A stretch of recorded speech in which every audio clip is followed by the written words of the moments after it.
કલ્પના કરો કે તમે હાઈ સ્પીડ ઉપર બાઇક રાઇડ કરો છો અને અચાનક તમને ખ્યાલ આવે છે કે તમારી બ્રેક્સ બરાબર કામ નથી કરતી. વિહામણું સપનું છે ને? ગભરાવ નહીં, હું તમને મદદ કરીશ.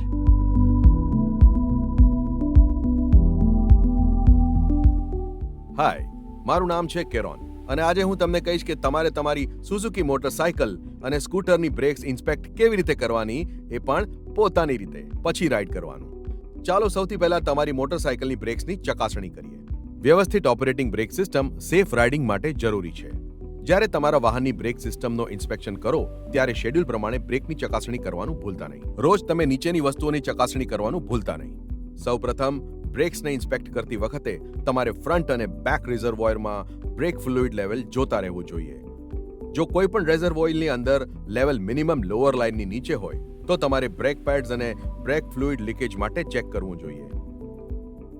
હંમેશા યાદ રાખો, DOT four brake fluid seal કન્ટેનરમાંથી જ વાપરવું અને ટોપઅપ માટે અલગ પ્રકારના બ્રેક ફ્લુઇડ્સ ક્યારે પણ મિક્સ ન કરવા. અને જબરદસ્ત બ્રેકિંગ પરફોર્મન્સ માટે તમારે હંમેશા દર 2 વર્ષે બ્રેક ફ્લુઇડ બદલવા જોઈએ. તમને જબરદસ્ત પરફોર્મન્સ મળશે. નોંધી લેજો કે બ્રેક હોસીસમાંથી ધીમે ધીમે બ્રેક ફ્લુઇડ ભેજ શોષવાનું શરૂ કરશે. ઊંચી પાણીની માત્રાવાળા બ્રેક ફ્લુઇડ બોઇલિંગ પોઈન્ટને નીચું કરે છે, જેનાથી બ્રેક કમ્પોનન્ટમાં કાટ લાગવાને કારણે બ્રેક સિસ્ટમ માલફંક્શન થવાની શક્યતા રહે છે. ઉકળતા બ્રેક ફ્લુઇડ અને બ્રેક સિસ્ટમ માલફંક્શનને કારણે એક્સિડન્ટ થઈ શકે છે.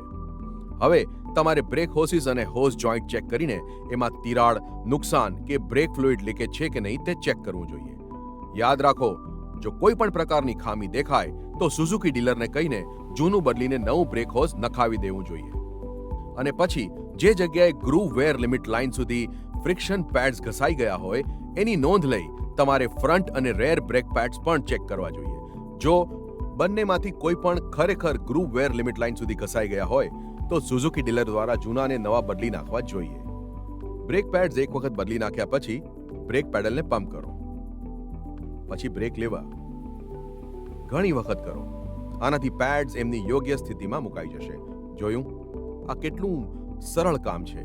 હવે તમે સમજી ગયા હશો કે રાઇડ કરતા પહેલા મોટરસાયકલની બ્રેક કેવી રીતે તપાસવી. હવે હું તમને બતાવીશ કે તમારા સ્કૂટરની બ્રેક કેવી રીતે તપાસવી.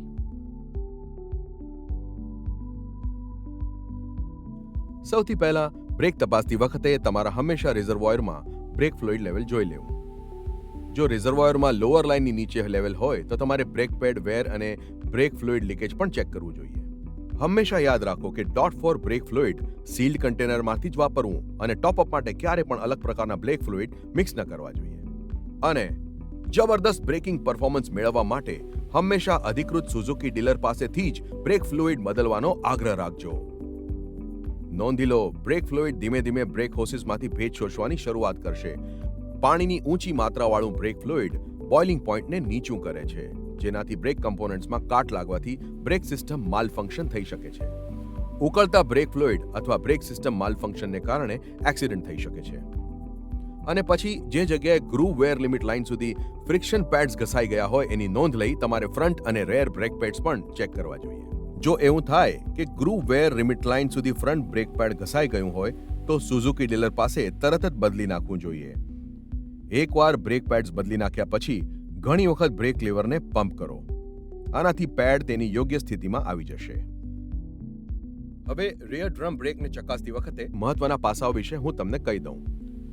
સ્કૂટરમાં બ્રેક લાઇનિંગનો ઘસારો ચેક કરવા માટે રિયર બ્રેક પેનલ્સ ઉપર બ્રેક લાઇનિંગ વેર લિમિટ ઇન્ડિકેટર આપવામાં આવેલું હોય છે. તમારે આ મુદ્દાઓ પ્રમાણે ચાલવું જોઈએ. સૌથી પહેલા બ્રેક બરાબર એડજસ્ટ થઈ છે કે નહીં તે ચેક કરો. એ થઈ ગયા પછી ફૂલ બ્રેક મારો અને ચેક કરો કે ઇન્ડેક્સ માર્કની એક્સટેન્શન લાઇન બ્રેક પેનલ ઉપર રેન્જમાં છે કે નહીં.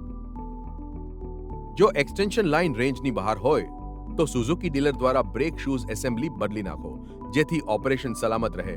જોયું? આ કેટલું સરળ છે. હવે તમને ખબર પડી ગઈ કે તમારી રાઇડ કરતા પહેલા તમારા સુઝુકી સ્કૂટરની બ્રેક કેવી રીતે ચેક કરવી.